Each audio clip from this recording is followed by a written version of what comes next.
Welcome to QA focus. എളുപ്പത്തിൽ ചെയ്യാൻ പറ്റുന്ന ഷുവർ ക്വസ്റ്റ്യൻസ് ആണ് നമ്മളിവിടെ നോക്കുന്നത്.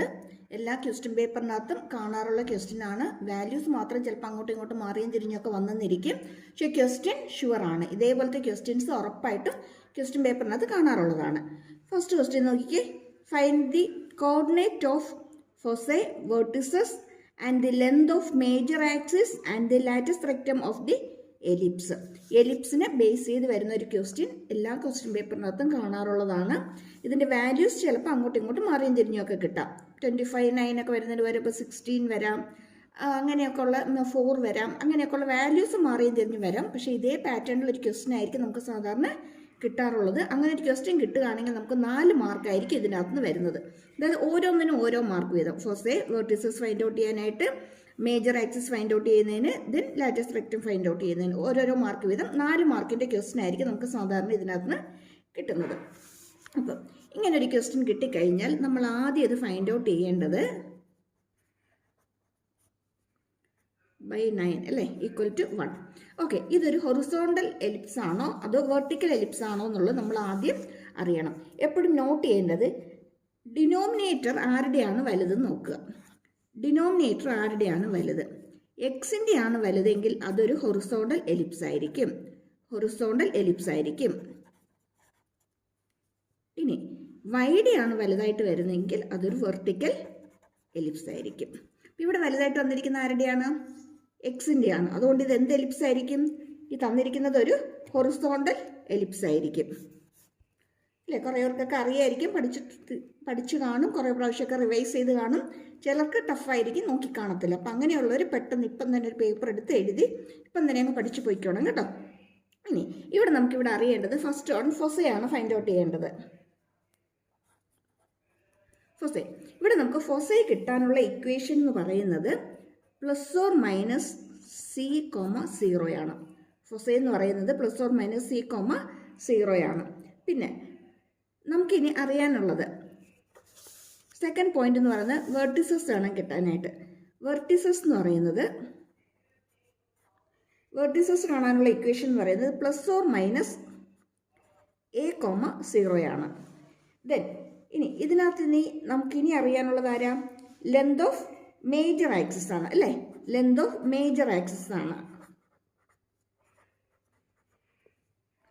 ലെങ്ത് ഓഫ് മേജർ ആക്സിസ് എന്ന് പറയുന്നത് 2a ആണ്. ദെൻ ലെങ്ത് ഓഫ്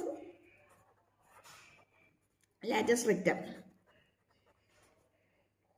2b²/a ആണ്. ഇറ്റ് ഈസ് 2b²/a ആണ്. അപ്പം ഇതാദ്യം ഒന്ന് പഠിച്ചിട്ടേക്കണം. ഇത് പഠിച്ചിട്ടെങ്കിൽ മാത്രമേ നമുക്ക് ഈ പ്രോബ്ലം സോൾവ് ചെയ്യാനായിട്ട് പറ്റത്തുള്ളൂ. ഇത് ഇത്രയും ചെയ്താൽ 1 മാർക്ക് വീതം നമ്മുടെ കയ്യിൽ കിട്ടുന്നത് 4 മാർക്കായിരിക്കും. ക്ലിയർ ആയോ? ഇനി നമുക്ക് ഓരോന്നായിട്ട് നമുക്ക് ചെയ്യാം. ഇതിനകത്ത് a² എന്ന് പറയുന്നത് 25 ആണ്. അതായത് എലിപ്സിൻ്റെ ഇക്വേഷൻ എന്ന് പറയുന്നത് x²/a² + y²/b² = 1 ആണ്. അപ്പോൾ കമ്പയർ ചെയ്യുമ്പോൾ a² എന്ന് പറയുന്നത് 25 ആണ്. അങ്ങനെയാണെങ്കിൽ a = എത്രയായിരിക്കും? 5 ആയിരിക്കും. അതുപോലെ b² എന്ന് പറയുന്നത് 9 ആണ്. അപ്പം b = എന്തായിരിക്കും? 3 ആയിരിക്കും. ഇതിനകത്ത് നമുക്ക് c കിട്ടണം. c കിട്ടുമ്പോഴാണ് നമുക്ക് ഫോസൈ കിട്ടുന്നത്, അല്ലെങ്കിൽ ഫോക്കസിൻ്റെ ഇക്വേഷൻ കിട്ടുന്നത്. അപ്പോൾ നമുക്കിവിടെ c ഫൈൻഡ് ഔട്ട് ചെയ്യാനുള്ള ഇക്വേഷൻ എന്ന് പറയുന്നത് c =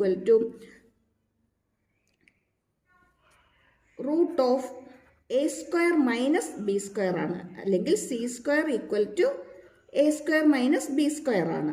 ഇവിടെ a² 25 ആണ്, b² എന്ന് പറയുന്നത് 16 ആണ്, 9 ആണ്. സോൾവ് ചെയ്യുമ്പോൾ നമുക്ക് കിട്ടുന്നത് 16 ആണ്. c² 16 ആണെങ്കിൽ c എത്രയായിരിക്കും? 4 ആയിരിക്കും അല്ലേ. c 4 ആയിരിക്കും. അപ്പോൾ നമുക്കിവിടെ ഫോസൈ കിട്ടി. ഫോസൈ ആരാ? ±4,0 ±4,0 കാരണം c എത്രയാ? 4 ആണ് കിട്ടിയിരിക്കുന്നത്. ഓക്കെ, ഇനി വെർട്ടെക്സ് നമുക്ക് എഴുതാൻ എളുപ്പമാണ്. കാര്യം എന്താ? a നമുക്കിവിടെ കിട്ടി 5 ആണ്. അപ്പോൾ ഇതെന്തായിരിക്കും? ±5,0. എളുപ്പമല്ലേ, ഒന്നും ചെയ്യാനില്ലല്ലോ. ഇനി മേജർ ആക്സിസ് എന്ന് പറയുന്നത് 2a ആണ്. 2a എന്ന് വെച്ചാൽ 5 × 2 10 ആയിരിക്കും. ഇനി ഇവിടെ വരുമ്പോഴോ 2b²/a. b² എന്ന് പറയുന്നത് നമുക്ക് ക്വസ്റ്റ്യൻ കിട്ടിയിട്ടുണ്ട് 9 ആണ് അല്ലേ. അപ്പോൾ 2 × 9/a എന്ന് പറയുന്നത് 5 ആണ്. ദാറ്റ് മീൻസ് 18/5 എന്ന് വരും. കണ്ടോ, 4 മാർക്ക് നമ്മുടെ കയ്യിലിരിക്കും. പെട്ടെന്ന് ചെയ്യാവുന്ന ക്വസ്റ്റ്യൻ ആണ്. ഇത്തരം ക്വസ്റ്റ്യൻ ഉറപ്പായിട്ടും ചോദിക്കാറുള്ളതാണ്, പഠിച്ചിട്ടോണം കേട്ടോ. ഇനി ഹൊറിസോണ്ടൽ പഠിക്കുമ്പോൾ തന്നെ അതിൻ്റെ കൂടെ എന്തും കൂടി നോക്കിയേക്കണം, വെർട്ടിക്കലും കൂടി നോക്കിയേക്കണം. ഇനി എളുപ്പം ചെയ്യാവുന്നൊരു ചാപ്റ്ററാണ് സെറ്റ്സ്. അതിൻ്റെ അകത്തുള്ള ക്വസ്റ്റ്യനാണ്. നമുക്ക് ആദ്യം ഒരു സെറ്റ് തന്നിട്ടുണ്ട്. നമ്പർ ഓഫ് സബ്സെറ്റ്സ് ഓഫ് എയുടെ സബ്സെറ്റ്സ് എന്തൊക്കെയായിരിക്കുന്നതാണ് ചോദിച്ചിരിക്കുന്നത്. എത്ര എണ്ണം ആയിരിക്കുന്നതാണ്, നമ്പറാണ് ചോദിച്ചിരിക്കുന്നത്. സബ്സെറ്റ് കാണാനുള്ള ഇക്വേഷൻ എന്ന് പറയുന്നത് 2n ആണ്. ദാറ്റ് ഈസ് 2 ഇവിടെ n എന്ന് പറയുന്ന നമ്പർ ഓഫ് എലമെന്റ്സ് 1 2 3 4 അല്ലേ, എന്ന് വെച്ചാൽ 2 ആണ്. 2 എന്ന് പറയുമ്പോൾ 2 4 8 8 2 16 അല്ലേ. ഓക്കെ, 16 ആയിരിക്കും. ക്ലിയർ അല്ലേ? 2 × 2 × 2 × 2 4 പ്രാവശ്യം 2 എഴുതുക, മൾട്ടിപ്ലൈ ചെയ്യുക, അത്രയേ ഉള്ളൂ. Okay, if the above set is A subset of universal set, നമുക്കൊരു യൂണിവേഴ്സൽ സെറ്റ് തന്നിട്ടുണ്ട്. ഇതിനകത്ത് എ കോംപ്ലിമെൻറ്റ് കണ്ടുപിടിക്കാനാണ്. എ കോംപ്ലിമെൻ്റ് എന്ന് പറഞ്ഞു കഴിഞ്ഞാൽ ഈ എയിലുള്ള എലമെൻസിനെ എല്ലാം ഇതിനകത്ത് നമുക്ക് കട്ട് ചെയ്ത് കളയുക. ബാക്കി നമുക്ക് എന്ത് കിട്ടുമോ അതായിരിക്കും എ കോംപ്ലിമെൻറ്റ്. അങ്ങനെ കട്ട് ചെയ്ത് കളയാനാണെങ്കിൽ ഇവിടെ ആരൊക്കെ പോകും? പി പോകും, ക്യൂ പോകും, ആർ പോകും, ദെൻ എസ് പോകും അല്ലേ. പി ക്യൂ ആർ എസ് ഇത്രയും എലമെൻറ്റ്സ് പോയിട്ട് ബാക്കി ആരൊക്കെ വരും? എം ഉണ്ട്, എൻ ഉണ്ട്, ഒ ഉണ്ട്, ടി ഉണ്ട് അല്ലേ. അപ്പോൾ എ കോംപ്ലിമെൻ്റ് ആരാ ഇവിടുത്തെ? M N O T. അതായത് എക്കകത്തുള്ള എലമെൻറ്റ്സിനെ എല്ലാത്തിനെയും ഈ യൂണിവേഴ്സൽ സെറ്റ് ചെയ്യുന്ന അങ്ങ് ക്യാൻസൽ ചെയ്ത് കളയുക, കട്ട് ചെയ്ത് കളയുക. അതായത് പി പോയി, ക്യൂ പോയി, ആർ പോയി, എസ് പോയി. ബാക്കി നമുക്കിനി എന്ത് കിട്ടും? ഇതിനകത്ത് എം ഉണ്ട്, എൻ ഉണ്ട്, ഒ ഉണ്ട്. ഇത് ഇത്രയും പോയിട്ടുണ്ട്, ബാക്കി ടിയും കൂടിയുണ്ട്. അപ്പോൾ ആ സെറ്റായിരിക്കും കോംപ്ലിമെൻ്റ് ആയിട്ട് വരുന്നത്. A compliment is o t. ഇനി ഇതിങ്ങനെ ആൽഫബറ്റ് തന്നെ തരണമെന്നില്ല, ചിലപ്പോൾ നമ്പർ ആയിരിക്കും തരുന്നത്. 1 2 3 4 അല്ലെങ്കിൽ ഏതെങ്കിലുമൊക്കെ നമ്പേഴ്സ് 2 4 6 8 10 അങ്ങനെ എന്തെങ്കിലുമൊക്കെ നമ്പേഴ്സ് ആയിരിക്കും ചിലപ്പം തരുന്നത്. അപ്പം എങ്ങനെ കിട്ടിയാലും ഇത്തരം ക്വസ്റ്റ്യൻസ് ചെയ്തേക്കുക. എളുപ്പമുള്ള ക്വസ്റ്റ്യനാണ്, മാർക്ക് കളയാതിരിക്കുക.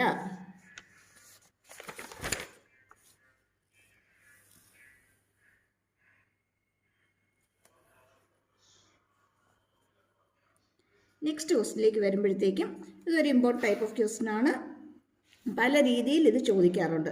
നമുക്ക് എയും ബിയും തന്നിട്ടുണ്ട്. First A intersection B find out ചെയ്യാനാണ് പറഞ്ഞിരിക്കുന്നത്. എ ഇൻ്റർസെക്ഷൻ ബി എന്ന് പറഞ്ഞു കഴിഞ്ഞാൽ ഇത് രണ്ടിനകത്തും കോമൺ ആയിട്ട് വരുന്നത് മാത്രം എടുത്തെഴുതുക. രണ്ടിനകത്തും കോമൺ ആയിട്ട് കോമൺ ആയിട്ട് ആരാ ഉള്ളത്? 4 ഉണ്ട്, 5 ഉണ്ട് അല്ലേ. അപ്പോൾ എ ഇൻ്റർസെക്ഷൻ ബി എന്ന് പറയുന്നത് ആരായിരിക്കും? A intersection B is set common ആയിട്ടുള്ളത് 4 4 5 അല്ല, 2 4 അല്ലേ. 2 ഇതിനകത്തുണ്ട്, ദെൻ 4 ഇതിനകത്തുണ്ട്, 2 4. Okay, next is A union B. A union B എന്ന് വെച്ചാൽ രണ്ടിനകത്തുള്ളത് എല്ലാം അങ്ങ് എഴുതിയേക്കുക, അത്രയേ ഉള്ളൂ. 1 2 3 4. ഇനി ഇവിടെ 2 4 നമ്മൾ ഓൾറെഡി എഴുതിയിട്ടുണ്ട്, അതുകൊണ്ട് ഇനി എഴുതണ്ട. പിന്നെ ആരുണ്ട്? 5 6 ഉണ്ട്. എഴുതിയ എലമെൻറ്റ്സിനെ പിന്നെ എഴുതേണ്ട കാര്യമില്ല. അപ്പോൾ 1 2 3 4 5 6. ഓക്കെ, നെക്സ്റ്റ് ചോദിച്ചിരിക്കുന്നത് എ മൈനസ് ബിയും ബി മൈനസ് എയും ഫൈൻഡ് ഔട്ട് ചെയ്യാനായിട്ട്. എ മൈനസ് ബി എന്ന് പറയുമ്പം നമ്മൾ ആദ്യം 1 2 3 4 എഴുതി. ബി എന്ന് പറയുമ്പോഴത്തേക്ക് 2 4 5 6 എഴുതി. എക്കകത്തും ബിക്കകത്തും കോമൺ ആയിട്ട് വരുന്നതൊക്കെ ക്യാൻസൽ ചെയ്ത് കളയുക. ബാക്കി എക്കകത്ത് ആര് വരുന്നു അതാണ് എ മൈനസ് ബി, 1 3. ക്ലിയർ? അങ്ങനെയെങ്കിൽ what is B minus A? B minus A is 2 4 5 6. B ആദ്യം എഴുതി, മൈനസ് എ 1 2 3 4. ഇനി കോമൺ ആയിട്ടുള്ളതൊക്കെ ക്യാൻസൽ ചെയ്യുക. ഇനി ബിക്കകത്ത് ആര് വരുന്നു അതാണ് ബി മൈനസ് എ, 4 6. ക്ലിയർ ആയോ? അത് രണ്ടും ചെയ്യാൻ പഠിച്ചോണം. എ മൈനസ് ബിയും ബി മൈനസ് എയും വരികയാണെങ്കിൽ അതുപോലെ തന്നെ എ യൂണിയൻ ബിയും എ ഇൻ്റർസെക്ഷൻ ബിയും സിമ്പിളാണ്. 4 മാർക്ക് നമ്മുടെ കയ്യിലിരിക്കും. ചിലപ്പോൾ 2 മാർക്കിന് 1 മാർക്കിനൊക്കെ ആയിരിക്കും ചോദിക്കുക. ചിലപ്പോൾ ഇതുപോലെ ഒരു 4 എണ്ണമൊക്കെ ചോദിച്ചു കഴിഞ്ഞാൽ 4 മാർക്ക് നമ്മുടെ കയ്യിലിരിക്കും. അടുത്ത് നോക്കി, പോയിന്റ്സ് തന്നിട്ടുണ്ട്. 3 പോയിന്റ്സ് നമുക്ക് തന്നിട്ടുണ്ട്. ഇത് ഒരു ഐസോസെലസ് ട്രയാങ്കിളിൻ്റെ വേർട്ടിസസ് ആണെന്ന് പ്രൂവ് ചെയ്യാനാണ് ചോദിച്ചിരിക്കുന്നത്. ഐസോസെലസ് ട്രയാങ്കിൾ ആകണമെങ്കിൽ അതിൻ്റെ ഏതെങ്കിലും 2 സൈഡ് ഈക്വൽ ആയിരിക്കണം. 2 സൈഡ് ഈക്വലായിട്ട് വരുന്നതിനാണ് നമ്മൾ എന്തെന്ന് പറയുന്നത്? ഐസോസെലസ് ട്രയാങ്കിൾ എന്ന് പറയുന്നത്. അങ്ങനെയാണെങ്കിൽ നമുക്ക് ഈ തന്നിരിക്കുന്ന പോയിന്റ്സ്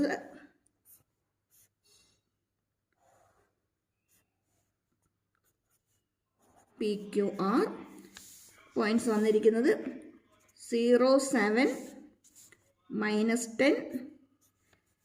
ഇവിടെ തന്നിരിക്കുന്ന പോയിന്റ് 1, 6, -6.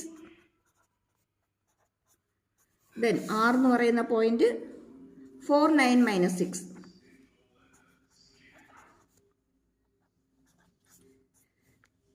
ഈ ട്രയാങ്കിളിന് 3 സൈഡാണ്. PQ ഉണ്ട്, QR ഉണ്ട്, ദെൻ RP അല്ലേ? ഈ 3 സൈഡിൽ ഏതെങ്കിലും 2 സൈഡ് ഈക്വലായിട്ട് വരികയാണെങ്കിൽ ഈ ട്രയാങ്കിൾ ഐസോസെലസ് ട്രയാങ്കിൾ ആയിരിക്കും. അപ്പോൾ നമുക്ക് ആദ്യം PQ ഫൈൻഡ് ഔട്ട് ചെയ്യാം. PQ ഫൈൻഡ് ഔട്ട് ചെയ്യാനായിട്ട് ഇതിപ്പോൾ x1, y1, z1 ആണെങ്കിൽ ഇത് x2, y2, z2 ആണെങ്കിൽ നമ്മളിത് ചെയ്യേണ്ടത്, അല്ലെങ്കിൽ പെട്ടെന്ന് ഓർത്തിരുന്നാൽ മതി, PQ ഫൈൻഡ് ഔട്ട് ചെയ്യാനായിട്ട് ആദ്യം ഇതിൻ്റെ x കോർഡിനേറ്റ്സ് തമ്മിൽ സബ്ട്രാക്ട് ചെയ്യുക, അതിൻ്റെ സ്ക്വയർ എടുക്കുക. 1 - 0 ഹോൾ സ്ക്വയർ പ്ലസ് ഇനി y കോർഡിനേറ്റ് സബ്ട്രാക്ട് ചെയ്യുക, അതിൻ്റെ സ്ക്വയർ എടുക്കുക. 6 - 7 ദ ഹോൾ സ്ക്വയർ പ്ലസ് അതുപോലെ ഇതെന്ന് പറയുമ്പോൾ -6 -10 എന്ന് പറയുമ്പോൾ +10 വരും, അതിൻ്റെ സ്ക്വയർ. 1 സ്ക്വയർ പ്ലസ് ഇവിടെ -1ൻ്റെ സ്ക്വയർ വരും, +10 -6 ആണ്, അപ്പോൾ 4 സ്ക്വയർ വരും. 1 + 1 + 16 ദാറ്റ് ഈക്വൽ ടു √18. കണ്ടോ? ഇനി അടുത്ത സൈഡ് നമുക്കൊന്ന് ചെക്ക് ചെയ്ത് നോക്കാം. അടുത്ത സൈഡ് എന്ന് പറയുന്നത് QR ആണ്. QR നമ്മൾ ഇതേ ടെക്നിക്ക് തന്നെ ഫോളോ ചെയ്യുക. QR അല്ലേ? 4 - 1 x കോർഡിനേറ്റ്സ് തമ്മിൽ സബ്ട്രാക്ട് ചെയ്യുക. 4 - 1 ദ ഹോൾ സ്ക്വയർ. ഇനി y coordinate 9 - 6 whole square. Then ഇത് -6 -6 വരും അല്ലേ? -6 -of പ്ലസ് ആയിട്ട് മാറും, സ്ക്വയർ. 3 സ്ക്വയർ വരും പ്ലസ് ഇവിടെയും 3 സ്ക്വയർ വരും പ്ലസ് ഇത് 0 സ്ക്വയർ ആയിട്ട് മാറും. റൂട്ട് ഉണ്ട്. ഇത് 9 ആണ്, ഇതും 9 ആണ്. 9 + 9 18, √18 എന്ന് വരും. നോക്കി, ഇവിടെ PQയും QRും സെയിം അല്ലേ? PQയും QRും സെയിം ആണെങ്കിൽ തന്നിരിക്കുന്ന ട്രയാങ്കിൾ എന്തായിരിക്കും? ഐസോസെലസ് ട്രയാങ്കിൾ ആയിരിക്കും. അപ്പോൾ ഇതിപ്പോൾ ഐസോസെലസ് ട്രയാങ്കിൾ പോലെ തന്നെ നമുക്ക് ഇക്വിലാറ്ററൽ ട്രയാങ്കിൾ ആണോ അല്ലെങ്കിൽ റൈറ്റ് ആംഗിൾ ട്രയാങ്കിൾ ആണോ എന്നൊക്കെ പ്രൂവ് ചെയ്യാൻ ചോദിക്കാം. അപ്പോൾ റൈറ്റ് ആംഗിൾ ട്രയാങ്കിൾ ആണെങ്കിൽ കണ്ടീഷൻ എന്തായിരിക്കണം? പൈതഗോറസ് തിയറം അല്ലേ? ഏതെങ്കിലും ഒരു സൈഡിൻ്റെ സ്ക്വയർ എന്ന് പറയുന്നത് ബാക്കി 2 സൈഡിൻ്റെ സ്ക്വയർ ആഡ് ചെയ്യുമ്പോൾ കിട്ടുന്നതായിരിക്കണം അല്ലേ? അപ്പോൾ അത് നമ്മൾ ഫൈൻഡ് ഔട്ട് ചെയ്യുക. എന്നിട്ട് ആ ഒരു സൈഡിൻ്റെ സ്ക്വയർ എടുക്കുമ്പോൾ ബാക്കി 2 സൈഡിൻ്റെയും സ്ക്വയറിൻ്റെ ഈക്വൽ ആയിട്ടാണോ, ഈ സ്ക്വയറുകൾ തമ്മിൽ ആഡ് ചെയ്യുമ്പോൾ ഈക്വൽ ആയിട്ടാണോ വരുന്നതെന്ന് ചെക്ക് ചെയ്യുക. നമ്മൾ സാധാരണ ചെയ്യുന്ന പോലെ തന്നെ hypotenuse square equal to base square plus altitude square കിട്ടുന്നുണ്ടോ എന്നുള്ളത് ചെക്ക് ചെയ്യുക, അത്രയേ ഉള്ളൂ. ബാക്കി നമ്മൾ ഈ സ്റ്റെപ്സ്, ഈ ചെയ്യുന്ന കാര്യങ്ങളെല്ലാം ഒരേപോലെ തന്നെയാണ്.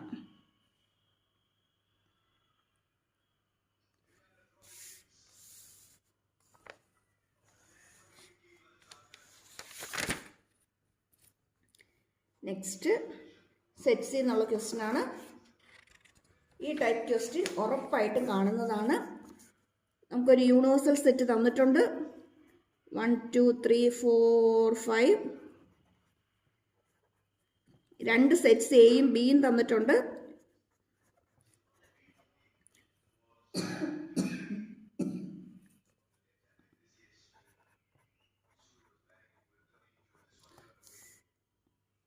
പ്രൂവ് ചെയ്യേണ്ടത് A union B the whole complement എന്ന് പറയുന്നത് A complement intersection B complement ആണോ എന്ന് പ്രൂവ് ചെയ്യാം. ആദ്യം നമുക്ക് ഇതിനകത്ത് നിന്ന് എ യൂണിയൻ ബി എന്താണെന്നുള്ളത് നമുക്ക് ഫൈൻഡ് ഔട്ട് ചെയ്യാം. എ യൂണിയൻ ബി എന്ന് പറയുന്നത് നമുക്കറിയാം, എല്ലാ എലമെൻറ്റ്സും കൂടി എടുത്തെഴുതുക അല്ലേ? 1 2 3 2 ഇനി എഴുതണ്ട, 4 എഴുതിയാൽ മതി. ഓക്കെ, ഇനി ഇതിൻ്റെ കോംപ്ലിമെൻ്റ് എന്ന് പറയുമ്പോൾ എന്തായിരിക്കും? ഇതിൻ്റെ കോംപ്ലിമെൻ്റ് എന്ന് പറയുന്നത്, അതായത്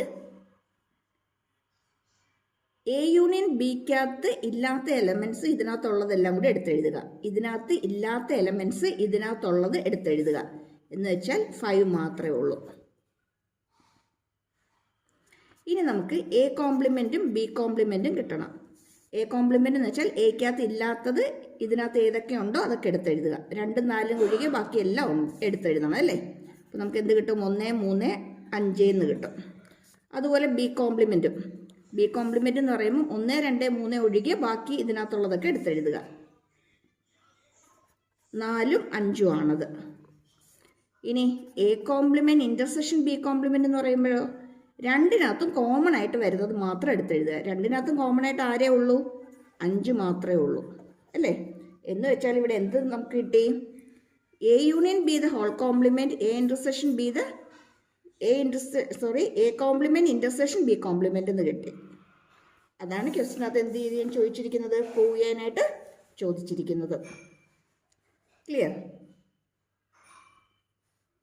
അടുത്തൊരു സിമ്പിൾ ക്വസ്റ്റ്യനാണ്, പെട്ടെന്ന് ചെയ്യാൻ പറ്റുന്നതാണ്. ഇത് പഠിച്ചിട്ടില്ലാത്തവരാണെങ്കിൽ ഇപ്പം തന്നെ അങ്ങ് പഠിച്ചോണം കേട്ടോ. ഇനി പഠിച്ചു കഴിഞ്ഞവരാണെങ്കിൽ ജസ്റ്റ് ഒന്ന് റീക്യാപ്പ് ചെയ്യുക, ഒന്ന് റിവൈസ് ചെയ്യുക, ഒന്ന് മെമ്മറൈസ് ചെയ്ത് വിടുക. Find the equation of A line passing through the point. നമുക്കൊരു പോയിന്റ് തന്നിട്ടുണ്ട്, അതിൻ്റെ സ്ലോപ്പും തന്നിട്ടുണ്ട്, അതിൻ്റെ ഇക്വേഷൻ ഫൈൻഡ് ഔട്ട് ചെയ്യാനാണ് നമുക്ക് ക്വസ്റ്റ്യൻ ചോദിച്ചിരിക്കുന്നത്. ഒരു ലൈൻ നമുക്ക് തന്നിട്ടുണ്ട്, അതിനകത്ത് ഏതെങ്കിലും ഒരു പോയിന്റ് നമുക്ക് -2, 1 തന്നിട്ടുണ്ട്. ഈ ലൈനിൻ്റെ സ്ലോപ്പ് എന്താണെന്നുള്ളത് നമുക്ക് തന്നിട്ടുണ്ട്. ഇതിൻ്റെ ഇക്വേഷൻ വേണം നമുക്ക് ഫൈൻഡ് ഔട്ട് ചെയ്യാനായിട്ട്. ഇത് പോയിന്റ് സ്ലോപ്പ് ഫോം അല്ലേ. പോയിന്റ് സ്ലോപ്പ് ഫോം എന്ന് പറയുമ്പോൾ y - y1 = m × x - x1 ആണ്. y - y1 എന്ന് പറയുന്നത് 1 ആണ്. m ഹാഫ് ആണ്. x - x1 എന്ന് പറയുന്നത് -2 ആണ്. അപ്പോൾ ഇത് +2 ആയിട്ട് മാറും. ഈ 2നെ ഇപ്പുറത്തേക്ക് കൊണ്ടുവരികയാണെങ്കിൽ 2 × y 2y -2 × 1 2 = x + 2 എന്ന് വരും. ഇനി എല്ലാം കൂടി നമ്മൾ ഒരു സൈഡിലേക്ക് കൊണ്ടുവന്നാലോ, ഇത് -x ആയിട്ട് മാറും, ഇത് -2 ആയിട്ട് മാറും അല്ലേ. എന്ന് വെച്ചാൽ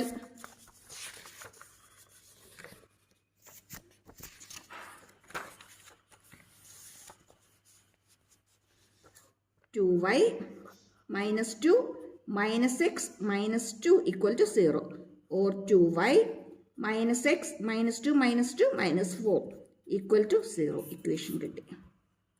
അപ്പം ഇത് ഏറ്റവും സിമ്പിളായിട്ടുള്ള പ്രോബ്ലംസ് ആണ്, പെട്ടെന്ന് ചെയ്യാവുന്നതാണ്. മാർക്ക് കളയരുതും. ഇത്തരം ക്വസ്റ്റ്യൻസ് ചെയ്ത് പഠിച്ചോണം.